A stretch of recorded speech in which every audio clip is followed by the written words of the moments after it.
Welcome to the Empowering Industry Podcast, a production from Empowering Pumps and Equipment as the voice of the pump and related equipment industry.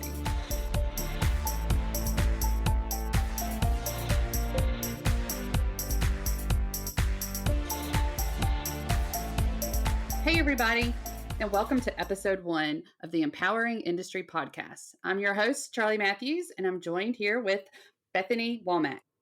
Episode 1. I'm so excited. We're here. We're doing this thing. We're excited to be here with you and share the news, events, personal connections from the pump and related equipment industries. Thanks for being here with us.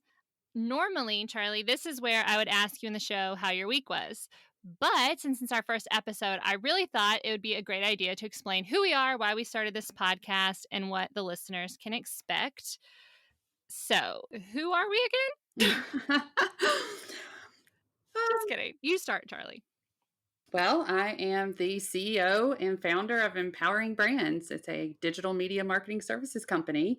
And I started that back in 2011. And I think it's really crazy that it's going to be 10 years next year. And while doing that, I have a family at home. I have 3 beautiful children, 2 sons and a daughter, and my husband, who also works in our business.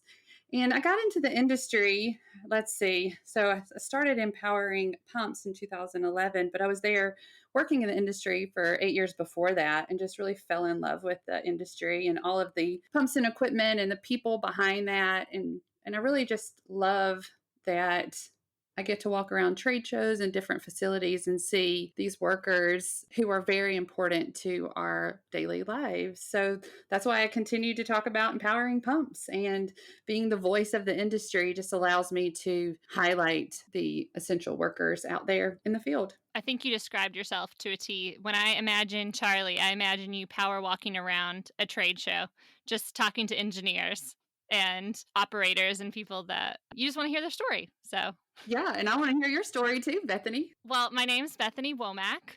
I'm the brand development manager at Empowering Brands, working with Charlie.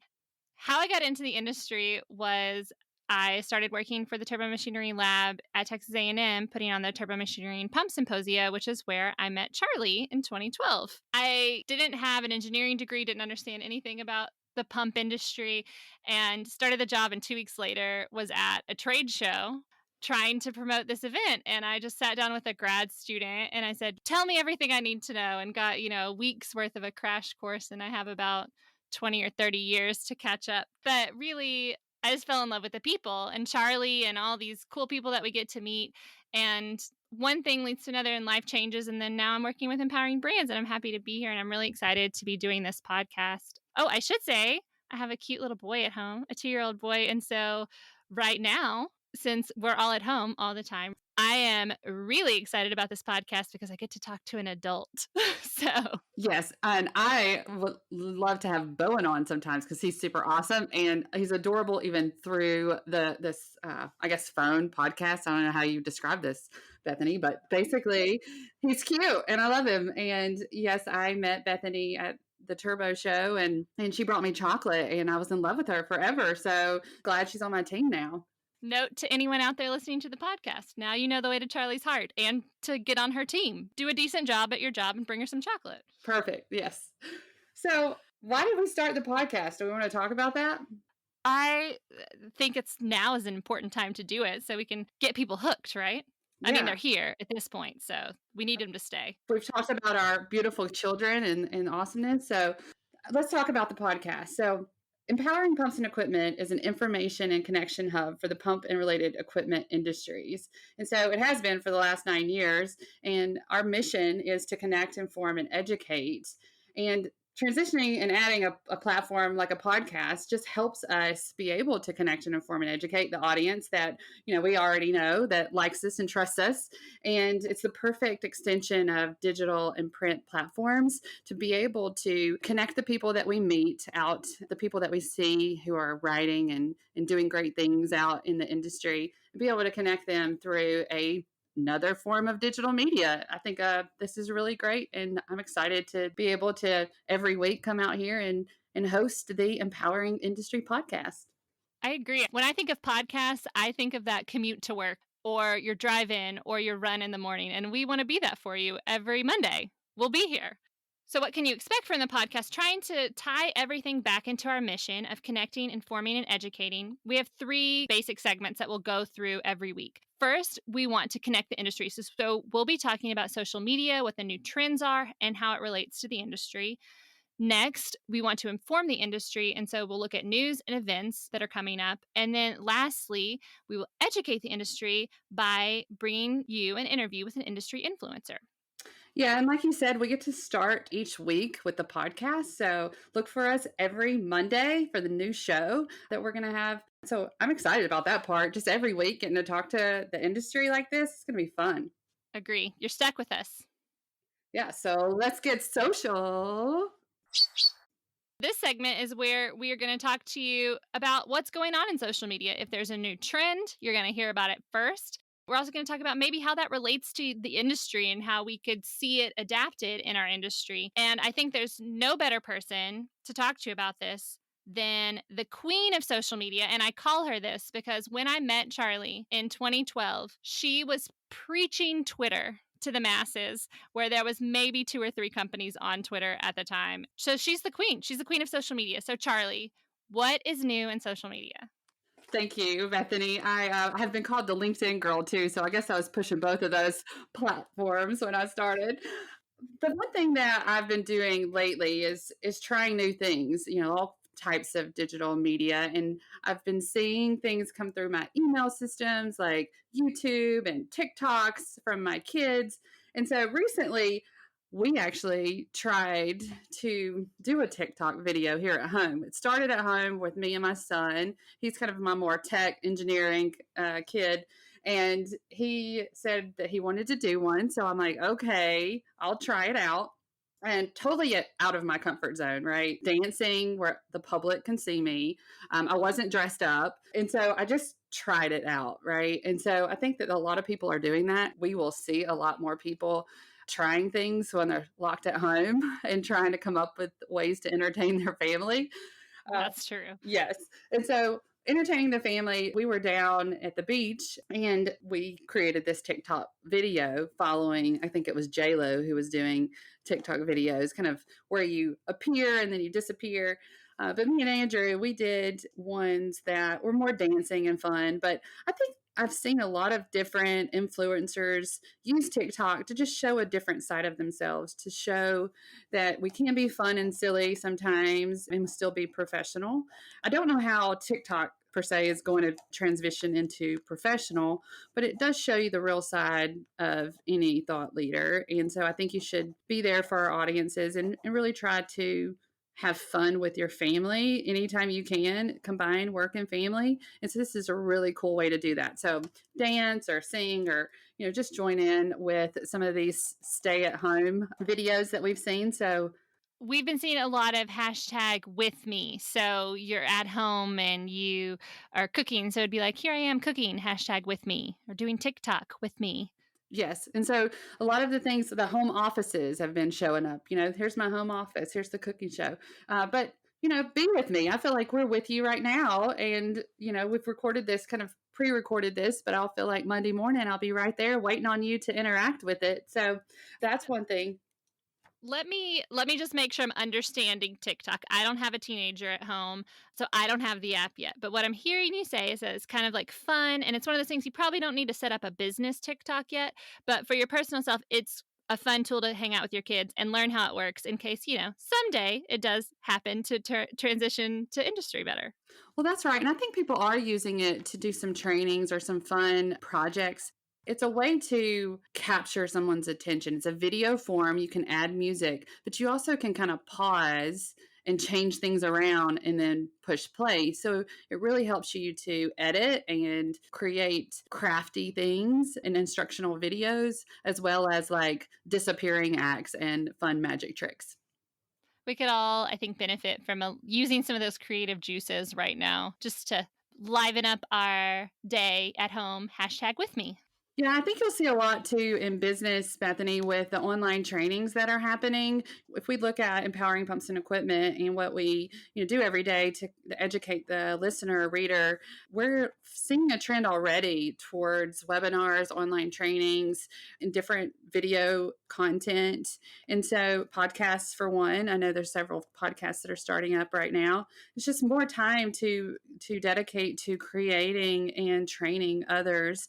And so I just wanted to point out that that's something in the business of what we do every day for pumps and equipment that you can still be training people. You don't have to be in a live setting, but you can use those tools and resources and create educational piece that, I mean, even they can get credit hours as long as it's timed and set amount where you can see whether they participated during the event, then you're going to be able to give people credit hours for that too. I think that's a really good point, and it made me also think that this is something we should talk to individuals about as well. You might find yourself working from home now when you aren't used to doing that. You might have more time on your hands. This is a great time where instead of sitting around and Watching Netflix. yes, instead of sitting around and watching Netflix, you could dedicate an hour a day that used to be your commute to doing some kind of training so that in the next month or 2 months or however long we're at home, we come out on the other side of this and you have a new skill, a new marketable skill for your personal brand that can also benefit your company as well. You know, Bethany, it just made me think about something and how I created Empowering Pumps in a 2-month span when I was at home with my two young children. And it just gives me hope for anyone who is trying to create something new, right? That you take this time and take this opportunity and say, what would I've wanted to do? And I didn't normally have time. And knowing that your kids might be home with you, just take advantage of that and know that you can, because I built this company with my kids at home as well. So you can do it. So, Bethany, tell us about the essential workers. One of the cool hashtags we're seeing being used more frequently now is hashtag we are essential. And it's essentially, see what I did there? Yes. Haha. Uh, essentially a way for people to highlight jobs that have to happen every day. They have to go out and do. They cannot do from their house. So we're seeing a lot of people that work in water, a lot of water operators, they have to go in. Hashtag we are essential. And it's a really nice movement to be able to see on social media where we're seeing pictures of these people doing their jobs. And basically, they're there to do their jobs. They have to do their jobs. They're there helping us as a society, making sure that we can get through this time period. And I just thought that hashtag was really cool and very relevant to our industry. And I'm enjoy seeing more of it. So if you're out there doing a job, post some pictures and use that hashtag. Yeah, make sure you mention us. If you want to get social with us, right? So we're getting social, then you can find us on all of the major platforms, just at Empowering Pumps. You can tweet us there. You can, join our groups. There's a LinkedIn group called Empowering Pumps and Equipment. And so make sure that you connect with us. And for the podcast specifically, use the hashtag Empowering Industry Podcast. We would love to hear from you and interact with you and get to know you if we don't already. For sure. If you have social media questions or trends that you want us to talk about in our Let's Get Social section, make sure to tag us and use that hashtag so we can find it and address it in future podcasts. Okay.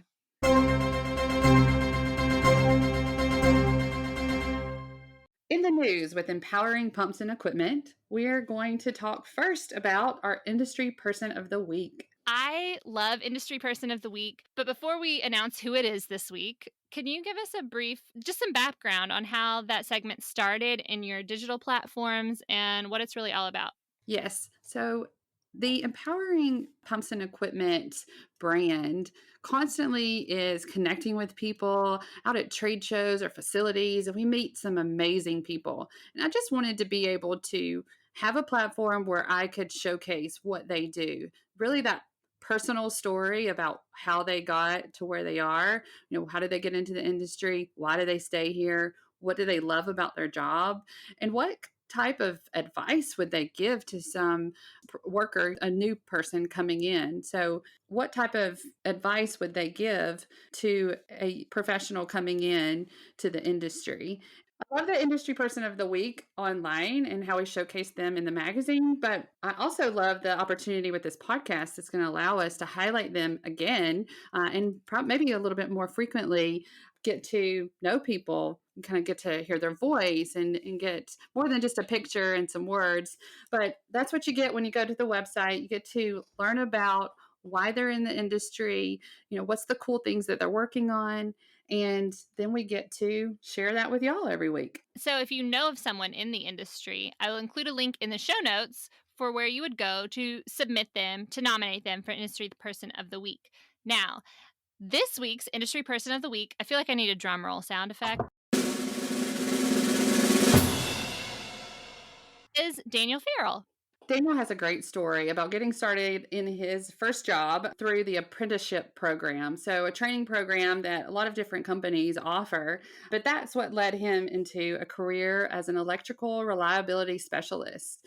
He talks about how he loves his job and how he loves to give people advice about asking questions and really reach out to anybody. Our industry is really great about being there to share their knowledge and pass it on to the next generation. So I really like that about his story, that he kind of came in the apprentice training program, and then now he is also kind of giving and sharing to a younger generation. So I think that's really what's great about our industry. They love to help us grow, and really that professional development starts with asking questions. That element of training and collaboration over competition is something that's always really stood out to me in this industry.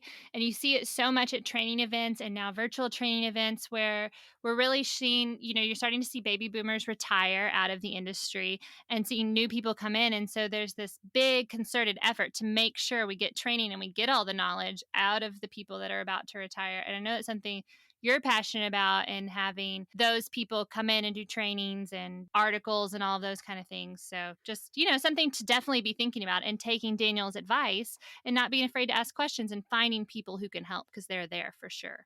Yeah, and I think that is one of we've highlighted this a couple of times. One of my favorite things is, walking around the trade show and getting to talk with someone who may be kind of shy at first, but when you start to talk to them about what they do or the products that they make, they light up and come to life. And that's one of my favorite things. And I think that this section, the industry person of the week, we're pushing people to get outside of their comfort zone and to understand how important it is to be a role model. You have to be seen and heard, and that storytelling aspect is essential.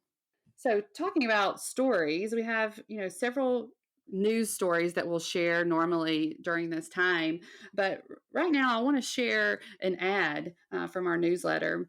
I think it's pretty relevant from what we've seen in the news lately about all the flushable wipes that are costing our utilities thousands of dollars. So I just want to say, don't flush the wipes. That's just marketing. There are no flushable wipes. And so just don't do it. Just throw it out.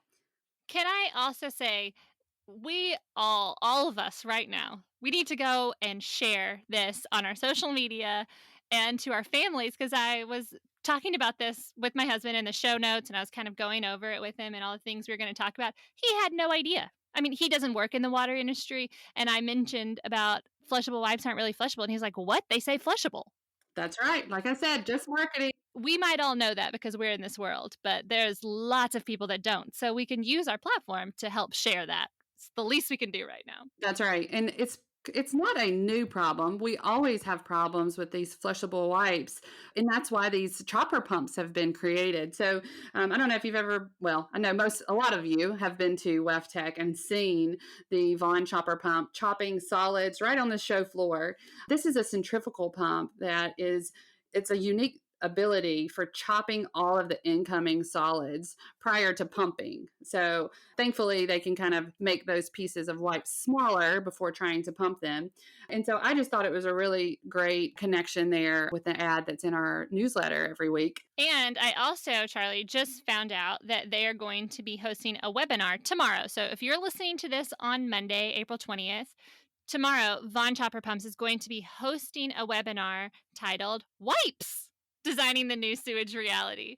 I mean, what a great title. Come on. They're passionate about it, and so should we. Basically, it's a 45-minute webinar with live Q&A at the end that will discuss how modern sewage problems require modern pumping systems to handle the new waves of wipes, trash, and other solids that bring havoc into treatment plants. So if you are wanting to visit that webinar, you can check out the show notes where we'll have a link to how you can access it. So let's talk about our industry interview that we did. I think it's safe to say that this segment of the show is really the heart of why we wanted to start this podcast, right? I would agree. Yes. The thing that sticks out about you to me back from when we first met, and you've talked about it briefly on the show, when you are walking around a trade show and you are talking to people and their eyes light up about their pump or their process that they work on. And to people who don't understand what they're working on, it might not sound that exciting, but these people, it's their story and they really understand why it's important. And so you have always been a wonderful storyteller and love to just share people's stories and why it's vital to this industry. And so this next segment is an industry interview segment. Each week, we're going to have really fun people come on the show that can educate you about important topics. Charlie, why don't you introduce us to week one's interviewee? Yes, I love sharing people's stories. It's one of my favorite things to do, to meet somebody, to have dinner with them or have a discussion at a trade show and they give me a little bit insight into their world. And so our first guest is one of my favorite stories. I was first introduced to Steve Hernandez in 2016 on Instagram. Yes, 2016 Instagram. There were people there. And this is why we talk about TikTok on this show. So that 5 years from now, when you're telling us something cool you met on TikTok, we can say like, "Oh, we were there because Charlie told us to be there." That's right. And so when I met Steve through the platform called WaterWisePro, I was just a follower, and now he has over 6,000 followers. Can we just say how great that is? He is one of the greatest marketers in our sector. And when I talk about the water sector or the pumps and equipment sector, he is a leader in that space. And it's really because he loves what he does. Like he is passionate about it, and that comes across 100% on everything he posts to me. Absolutely. And I think that, I got to talk to him, so y'all get to hear that. But I told him, one of my favorite parts about him is that he's encouraging and he wants the industry to be better.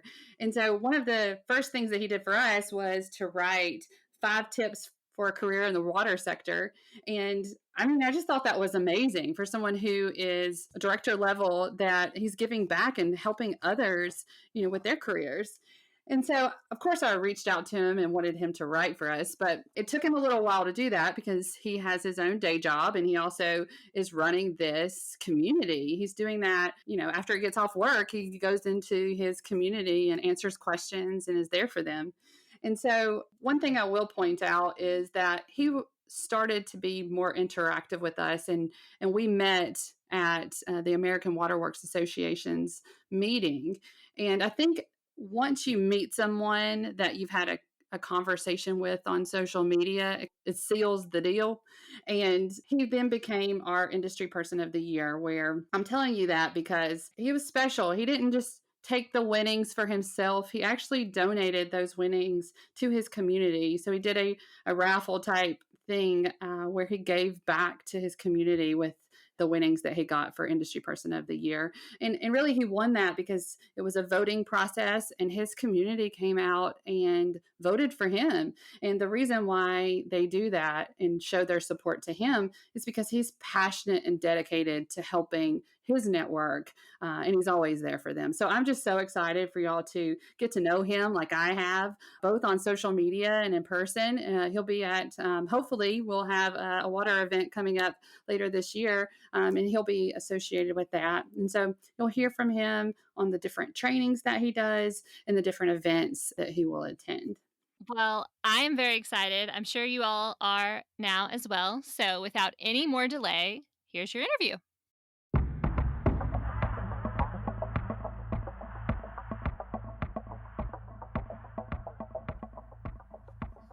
Well, welcome to the podcast, Steve. Thanks, Charlie. I'm looking forward to chatting it up with you today. Yeah, so I loved getting to see you kind of at events and different things, and I feel like I know a lot about your story, but could you tell the rest of the listeners about who you are and what you do? Sure, yeah. So I've been in the industry almost 20 years now, and I started when I was about 18, 19 years old as a summer hire. My dad worked in construction and kind of encouraged me to get into a trade that was very secure and had a lot of perks and good benefits for future family if that was in my plans at the time. And so that's what I did. Got into the water industry. I had a couple uncles that worked in the water industry as well, and so they were kind of confirming everything my dad was encouraging me to do. And so when you get that, that level of support from family, it just seemed like it was the right thing to do. And so yeah, so I got in the industry and just started working on getting certification and learning as much as I could. I was always willing to take on more responsibilities, and which were ultimately more lessons and more kind of tools to just put away in my toolbox per se. Yeah, so I worked for an agency, the first agency I worked for about 5 years, and then went to the neighboring agency for another 3 years.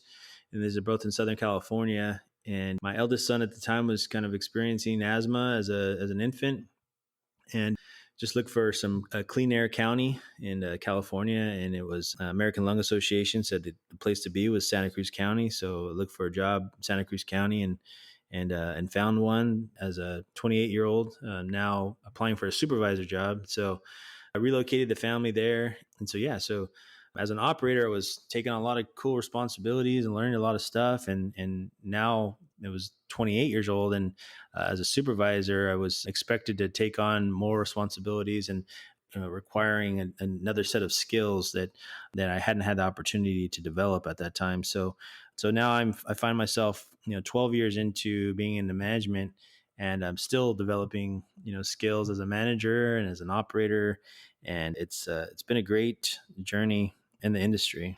Yeah, so tell us, do you have to have any type of, I mean, I guess you do definitely from your training that you do. And, it surprised me, Steve. I thought I knew everything about you, but then I saw on your bio that you've trained over 3,000 people now. So tell us about your WaterWise Pro training, what that is, and what does it mean to you? Yeah, so about 4 years ago, I started an Instagram. The goal for the Instagram was to create a place where it can bring some operators together and learn some stuff from each other.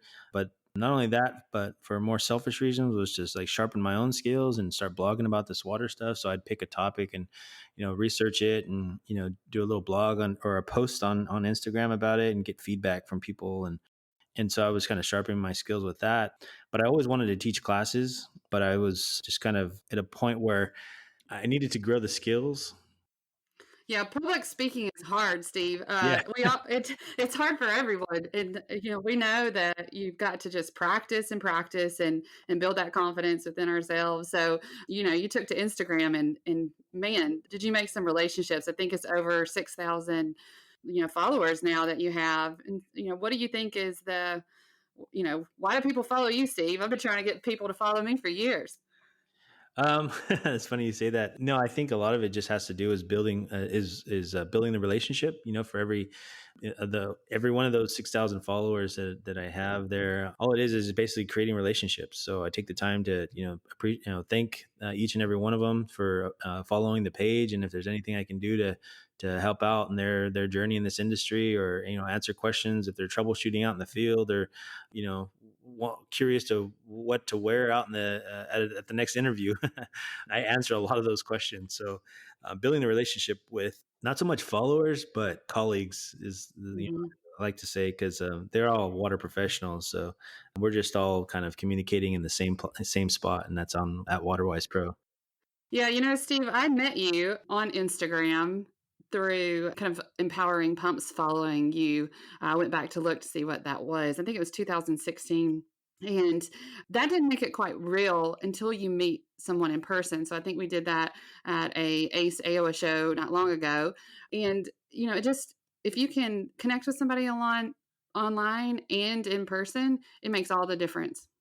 Absolutely. Yeah, no, I'm very active in the our conferences, especially the American Waterworks Association conferences and our section conferences. Very active, shaking hands, passing out cards, just introducing myself as someone that, can help out in, everyone's, position, or just try to be someone that the people can look to for advice or help or assistance. Any kind of support I can give is all I want to try to do to help others out. Well, that brings me to, something I've been thinking about, recently. We're kind of homebound, a lot of us, because we're not essential workers. But you are in that category of an essential worker. What does that make you feel like, or what do you think about being called an essential worker? When we sign up for working as a public servant in the or public sector, you don't really think about that, and it's not until massive flooding or some kind of a major event that occurs. California has been faced with a lot of fires and flooding and earthquakes in the past, and so we really don't think about that when we get hired on, because we really don't understand all that's involved in working for a public agency.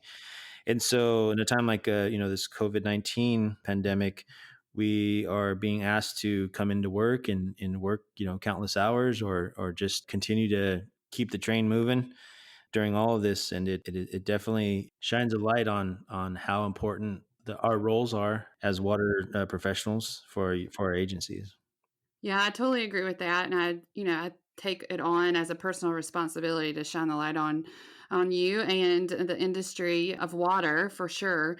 We couldn't do anything without water, and the importance of pumps and equipment, and who makes those, who runs those. It's how we live every single day, and people take that for granted. So just want to tell you thank you, and we will continue to highlight water operators and the same.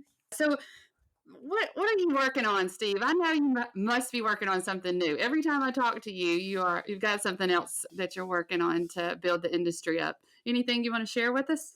Yeah, no, we've been pretty busy doing operator certification courses or prep courses. A lot of what I do is, obviously, I have my full time job as a water division manager, but I take a lot of my own time, personal time, to do classes, and that's water distribution grade 1 through 5, and treatment grade 1 through 5 in the state of California. And I've done classes in a couple other states as well, and looking to do a couple more this year if everything all goes well with this pandemic that we're dealing with right now. But right now, what I'm getting ready to do is launch the WaterWisePro app, and what that is going to be an operator calculator. I'm really excited for that, and so I've been working on it for the last 4 months. But it's always been something that I felt that would be really useful as an operator working in the field, to be able to confirm our work that we do at the treatment plant or just at a pump station. And what it also is going to be too is a study guide or study kind of aid for those that are preparing for their exams. And I'm a big supporter of furthering your education and getting higher certification, so that you can be more knowledgeable, provide more service, stronger service to your industry, to your agency, and ultimately to your own self and your family. So, Steve, you called it the WaterWise Pro. Tell me a little bit about what does that mean to you? Oh, to be a WaterWise Pro, is that what the question is? Yeah, what is a WaterWise Pro? Yeah, yeah. So for me, I was trying to think of like a name for this, this Instagram page when I first kind of came up with it.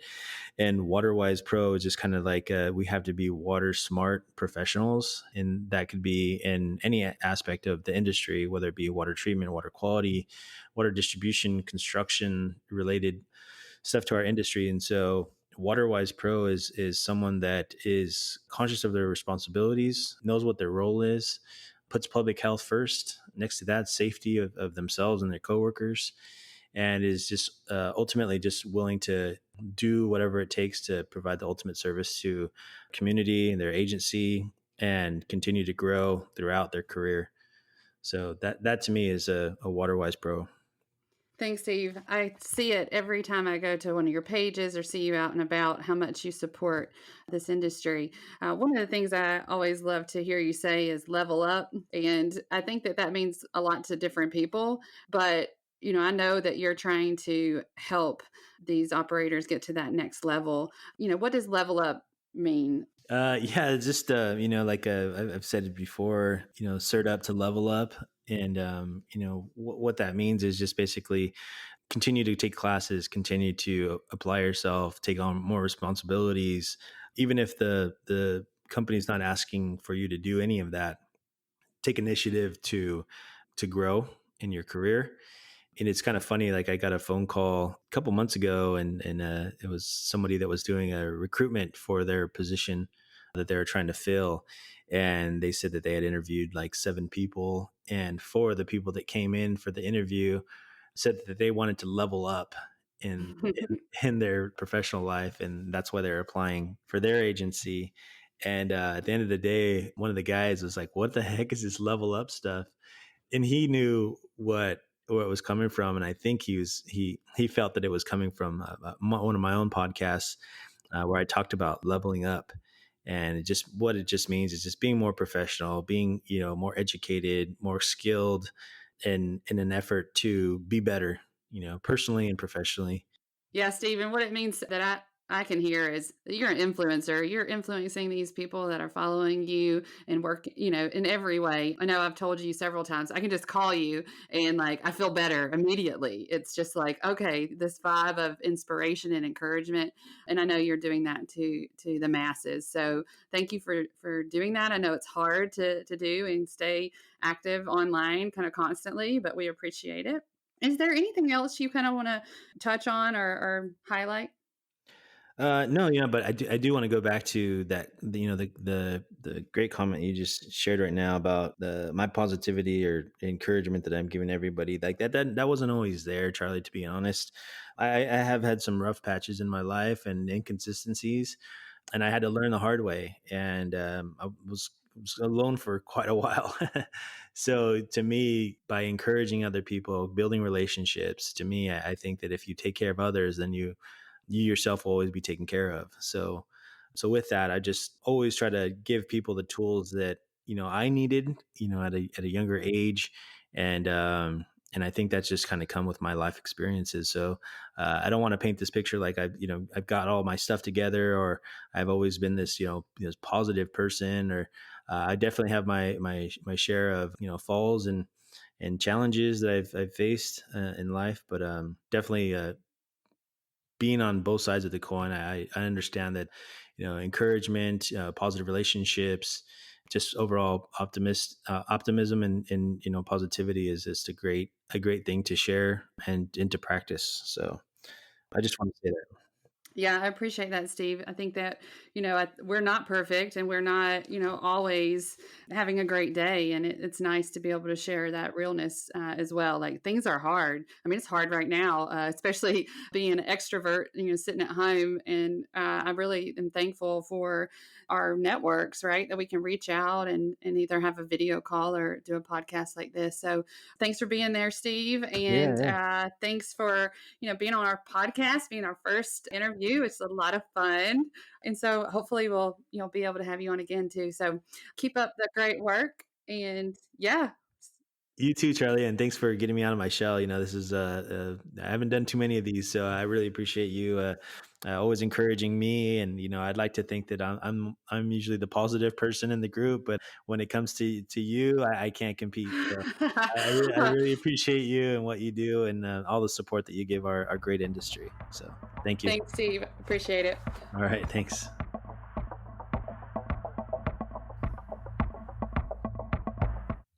Charlie, thank you so much for arranging that interview. It's always really awesome to hear the WaterWisePro talk. And I call him that. It's very hard for me to wrap my mind around Steve as the person because he's built this community, and it's great to hear him and him talk about his passion for the industry. So thank you for bringing him to us. If you want to hear someone specific on the podcast or you have a great story to tell, send us those names on Twitter at Empowering Pumps using the hashtag Empowering Industry Podcast, or via email at podcast@empoweringpumps.com.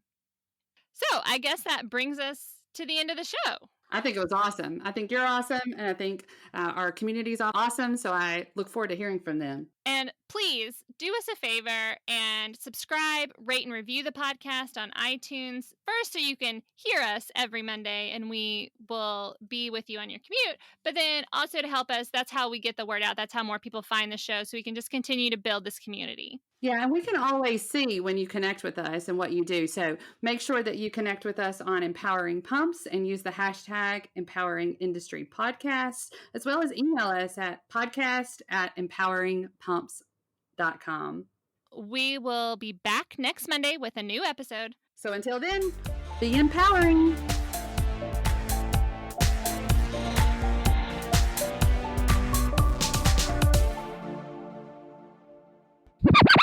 Tell me what your TikTok video was. How many views did you get on your TikTok? Oh, man, I didn't look to see how many views. Now, if Andrew was here, he would be able to tell us immediately because he counts the views.